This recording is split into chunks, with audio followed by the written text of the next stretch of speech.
Hello and welcome to the Punting Green, the show brought to you by PriceUp.bet and oddschecker as we look ahead to the weekend's PGA Tour golf. This is, of course, your BMW Championship preview, the second of three FedEx Cup playoff events. I'm your host, George Ellick, and I'm delighted to be joined by Ginger Joe. And Joe, sadly, no luck again with the selections last weekend, but an incredible tournament nonetheless. And Justin Rose, if it wasn't going to be Tommy, I guess Rosie's the next best thing from as a English golf fan and ahead of the Ryder Cup next month. Yeah, absolutely. I mean, he's just pure class, isn't he? I mean, he would be, for me, George, just the player that I would describe as like the ultimate professional. Even today, like he was saying in his interview, he said, I don't feel very old. Please don't bring age into it. He said, because I feel as good as ever. He just showed his game's in as good as Nick as ever as well. He said to the commentator, he said, look, when I'm playing my best, I can compete with any golfer in the world. I mean, we knew this already, but it's just relentless. He's a proper competitor. He made 4 birdies in the last 5 holes, and then he birdied two of the three playoff holes as well. Just unbelievable. I mean, I do feel really bad for Tommy because I actually really wanted him to sort of close it out when I was watching this. As we said, we didn't have a good week ourselves from a punting perspective, so I was certainly cheering on Tommy. It's so frustrating. This was his time. He was 2 up with a couple of holes to play, and it's not like he gave the shots back though. This is where it must be so frustrating for him. He was being chased down, but he had 3 holes to play. And he was being chased down by the world number 1, this year's US Open champion, and one of his best friends. And then his best friend went away for 4 birdies, and it felt like he stole victory from him, really. But look, he's going to do it sooner or later, isn't he? He will do it sooner or later. I don't believe it's going to go on forever. I don't feel like that with Tommy, but it is becoming really frustrating. And after, obviously, Cam Young winning the week before, thought it just might be the time that he breaks his hoodoo. But yeah, I mean, it is bizarre, especially for someone who's won so many times on the DP World Tour, to have such an issue getting over the line. And watching on Sunday night, it was the par 5, wasn't it, where he was in the middle of the fairway and he hits it right at the green against the grandstand, takes his free drop, and then kind of thins it over the back of the green, about makes a 5. But you kind of see all the wheels start to fall off because he looks so confident after a rocky start. Yeah, as you say, you knew when you hit that with the grandstand, you said, okay, here we go again. This is exactly. It's okay. It's okay when you've got to hit an iron into a green under the pressure, but when you've got to hit a pitch shot or a chip shot off a tight lie under the pressure, that's when it becomes seriously difficult, and you're going to start leaving yourself sort of 8-foot putts. Yeah, it's twitchy time, isn't it? Really, then Yeah, I mean, for Rose, just his clutch putting when it matters is just remarkable. Like we've seen it in the Ryder Cup. Of course, we saw it in Italy last time with that huge putt that he holds, and then we saw it in of course in Medina against Phil Mickelson. We've seen it consistently. We saw it in the Masters this year where he holds some huge putts down the back nine in order to force them into a playoff. And then again, really did it when Sergio Garcia won it as well. He was the guy fighting him off the playoff. He really is top class. He'll be brilliant to watch in the Ryder Cup. You wouldn't want to be facing him. That's for sure. No. It was basically the playoff turned into a Ryder Cup. It was a back-to-play game, wasn't it? And he went 4-3-3. Incredible. The one part that I reckon he wishes he did make because he had a 12, 14 footer on 18 at Augusta to beat Garcia and lipped out. But you cannot hold him. He holds his face. Yeah. It's weird. I remember he holds his face in his nose, and his nose. Yeah. So breathing so heavily, So I remember because I had backed him. Right, on to the BMW now, and this is an event that moves courses year to year. We are now visiting the Caves Valley Golf Club, which is where Patrick Cantlay emerged victorious back in 2021, pretty much his last win. Joe, what kind of a test is this? What can you tell us about the course? Well, we've got a really good stretch of golf over the next few weeks, a big variety of different courses. But you're right, George, we return to Caves Valley Golf Club. But this is a really, really nice golf course, a brutal track regards to length. I looked at the beginning of the week, and the PGA Tour website said we had 7,542 yards as a par 70. I checked again yesterday, and they've changed to 7,601 yards. So it's added about 70 yards. But either way, this is a really tough golf course, and it definitely does require a well-rounded game. The fairways are generous enough, You can sort of have some of the big hitters open their shoulders a little bit. But the real test definitely comes with the approach play around here. The greens are a lot smaller than average, especially compared to the USGA greens, and they are generally running lightning fast too when we've had no rain and they haven't had a drop yet. So they're likely to be very, very fast greens. But accuracy and distance control around here is definitely an attribute that you want on side because there's runoffs on most sides of the greens here. Obviously, being the FedEx Cup, we've got the top 50 now in the FedEx Cup standings, and then next week, the top 30 who survive will go obviously to that BMW, not BMW, they play at Eastlake, sorry, in the final. But for this week, George, you want a real solid iron player and a good short game too. It's a real difficult event, this one, to narrow down specific set of requirements because you can actually play it a few different ways. But you've got to have a good iron play, that's for sure.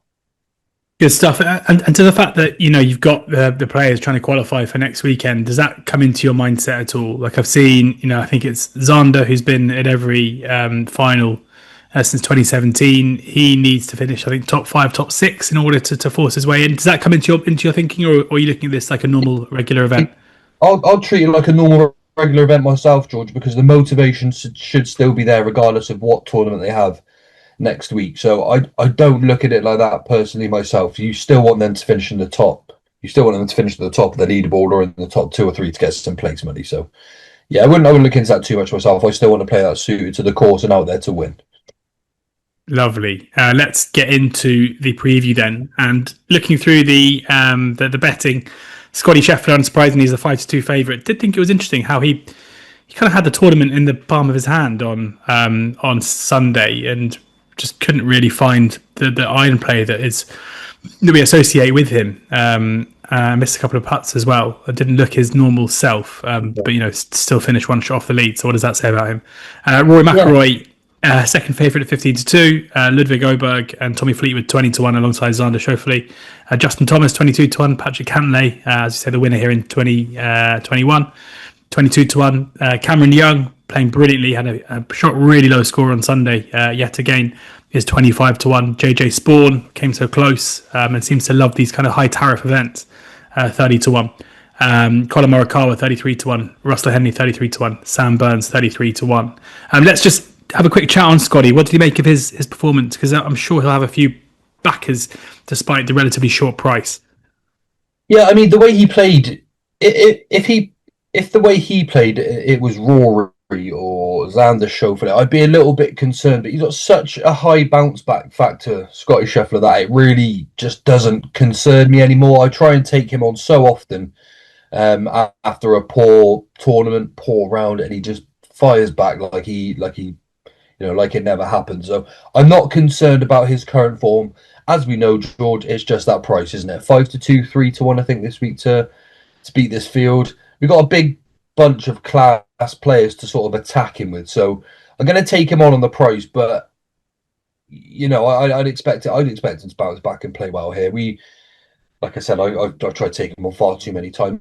I am concerned about him with regards to the Ryder Cup. I've been doing a little bit of thinking towards the Ryder Cup, and because it's not far away now, I wonder if he has a little bit of sort of Tigers mentality when it comes to the Ryder Cup. His record at the moment is 2 wins, 2 losses, and 3 draws. It's nothing special, and he is a player that after a few of these majors has said, he doesn't find it satisfying for very long. He likes to win tournaments.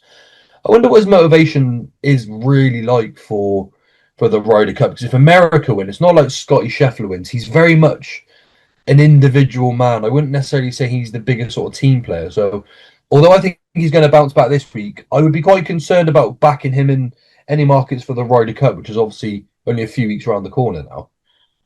Yeah, for sure. Interesting. I mean, he obviously had that galling defeat in Italy, which left him in tears. But yeah, I'm going to be there on course, and I've got a feeling I'm going to be not particularly enamoured with Scotty Scheffler. Yeah, I'm going Saturday and Sunday, which I am quite excited about, as you can imagine. Let's get into the selections. One man who's there's no questioning his feelings or aptitude in the Ryder Cup. It is, of course, the Masters champion Rory McIlroy, 15-2. It feels like a bit of a deviation from the normal staking plan here, but you're going all in.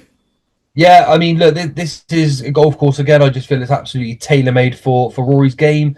As we know, earlier this year, obviously completed the Grand Slam by winning the Masters, and perhaps the biggest improvement in his play this season has been with his irons and pitch shots. For the most part, they're a lot sharper, much more precise, and he started hitting a lot more three-quarter shots, which has made him far more consistent. That improvement for me is what has allowed McIlroy to score better more consistently this year. We are aware that he is very susceptible, prone to have a little bit of an implosion, should we say, on the golf course. But since he has been flighting down his irons and hitting those three-quarter shots of his wedges, his bad shots and his bad scores have effectively got better. We know, arguably, he's probably the best player in the world when he brings his best game, really. It's just been difficult for him to see out sort of tournaments when he's been hitting everything full shots. But this year, his average scoring has got much, much better more regularly because he's more composed under the pressure with a bigger variety of shots. Now, this week, on paper, nobody ticks more boxes than Rory McIlroy. And as you know, I've tried to take him on a few times, but we're going in on him this week, George. 4-point win only. I'm really keen on his obvious chances this week. But there's a lot of players at the top of this market that you can pick a lot of holes in. Colin Morikawa, Victor Hovland, Justin Thomas, Xander Schauffele, Ludwig Aberg. None of those are real attractive players at the moment. And I thought Rory McIlroy was going to be 5-6 to 1 for this tournament. 15 to 2, that's tempted me. No, we got 7 to 1, sorry, was the price there, George. 15 to 2. 15 to 2. I mean, I think that's pretty good value for what's on offer. These final events for the FedEx Cup, he seems to thrive. It's a real ball strikers course. All systems go this week for Rory. For me, George, not too many negatives, but I've certainly got a few negatives about some other players. So win only, Rory McIlroy to take the FedEx. Lovely stuff, Rory, 15 to 2. The headline selection, 4-point win. Next up, a player who went very well at the Open Championship, Harris English, who got a point each way. Harris, with priced up, is 55 to 1. Yeah, I think he's a really good value player this week. Even if you look on world rankings alone, he's world number 7. So you'd have to suggest he's overpriced on that alone. Now, he's a multiple winner on the PGA Tour, 5-time winner. In fact, he won the Farmers Insurance Open this week. Now, not only did he finish second in the Open, though, George, he was tied 12th at Augusta. He was tied second in the PGA before finished solo second at the Open at Royal Portrush. His game's just so adaptable to any golf course that even when he isn't necessarily firing, he's still scoring quite well. And the courses that he plays well at, again, they're all ball striker sort of golf courses. Now, the majors season this year, obviously we've had a bit of links golf, may not necessarily suit his attributes on paper, but he's got a real high level of golf that he's been maintaining all season on Parkland golf courses. And the fact that he's world number 7 and you're getting 55 to 1 about his chances is just at the wrong price here. So I think he's a good addition to Rory McIlroy this week. Great stuff. Yeah, Harris English, 55 to 1, priced up are a quarter the odds, 5 places as their place terms. And just a 3-man squad this week, I guess, because you're putting a lot of eggs in the McIlroy basket. But Nick Taylor is a 3-figure price, 100 to 1, and he makes up the third member of the squad. Yeah, I was close to just having a 2-man squad, but Nick Taylor had been sort of catching my eye. I have a look even the week before at the potential fields for the following week, and Nick Taylor had been sort of on my radar. So we've got him in for a small punt here. He's definitely a man for the big events as well. He may not be the most popular player again this week. There's a lot of obviously big names, but Nick Taylor does fully deserve to be there as the world number 32. And he's just become a really consistent player, a 5-time winner that requires a ball striker's course really to play his best golf. He won the Sony Open this year, but he's also had the 3 top 10s now. The 3 top 10s may not strike you as being anything sort of special, but to go with that, he does have 11 top 25. So you can see where the consistency comes in with his game. Now, he's won at links courses, he's won at Parkland courses like the Canadian Open, for example. He's just a really clutch player. Very, very good iron player. Not necessarily too good off the tee, but very, very solid with his irons. And he's a seriously clutch putter in those moments where you need someone to be clutch. So I think he's just a good addition to the team. Like I said, all the eggs are in the McIlroy basket this week, but I do think Harris English and Nick Taylor are the 2 that are being overlooked at big prices, and I'm surprised they are as big as they are. Yeah, good stuff. Rory McIlroy 15 to 2, Harris English 55 to 1, and Nick Taylor 100 to 1. Priced Up have loads of markets elsewhere. You've got everything from match bets to top 5, top 10 finishes, top Asian, top Canadian, continental European, English, loads of stuff there. Anything for you, Joe, in these markets? So I like to bring some side bets to these episodes, obviously, George, but we've got a small field this week. I've already nailed down 3 players, and we have McIlroy, one of the market leaders. It's not right if I go find any other markets. There wasn't much in the top nationalities either, because there's a lot of obviously American and Canadian players there. So it seemed a little bit counterproductive with the team we've got to find any extras. But I certainly will have some next week that I've already got lined up. So. Lovely stuff. Brilliant. That brings our preview of the BMW Championship to a close. Thank you to Joe, as ever, for sharing his tips, thoughts, and insight. If you haven't got a Priced Up account already, make sure you do sign up for one, covering all sports. They've got a cracking price boosts page where they have price boosts across sports every single day. I'm looking through it now. You've got horse racing. You've got enhanced doubles and racing. You've got football. You've got Premier League season specials, which obviously kicks off this weekend, including Arsenal to win the league 11-4, Leeds relegated 11-8. Plenty of stuff there. American football. Just make sure you check it out. Loads to get stuck into. And we'll be back again next weekend. But in the meantime, enjoy the golf. And please ensure that you gamble responsibly.